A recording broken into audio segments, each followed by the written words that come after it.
Hello everyone, welcome back. And you are watching my YouTube channel Technical World.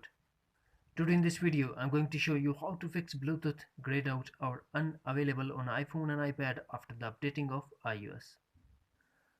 Before start, please don't forget to subscribe and also press the bell icon to get latest video notifications. Let's start the solutions.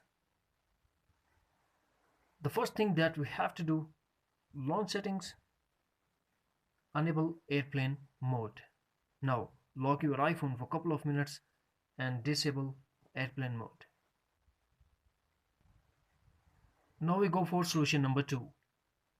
Go to settings, connect to Wi-Fi and make sure that you have a stable and strong Wi-Fi connection, then tap general and tap software update and update your iPhone if update is available.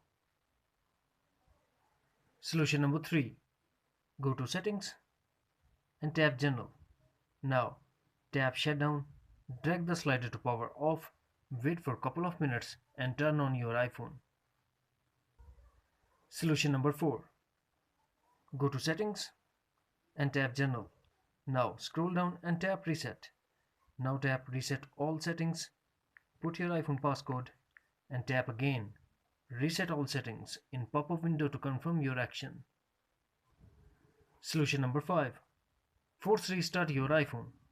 For that, press home button and the power button at the same time until Apple logo appears, and also depend on your iPhone model to force restart. Finally, launch settings and tap general. Scroll down and tap reset. Now tap reset network settings, put your iPhone passcode and tap again reset network settings in pop-up window to confirm. That's it. Friends, if you found this video helpful, then please like and share as well. Thanks for watching. Take care. Bye bye.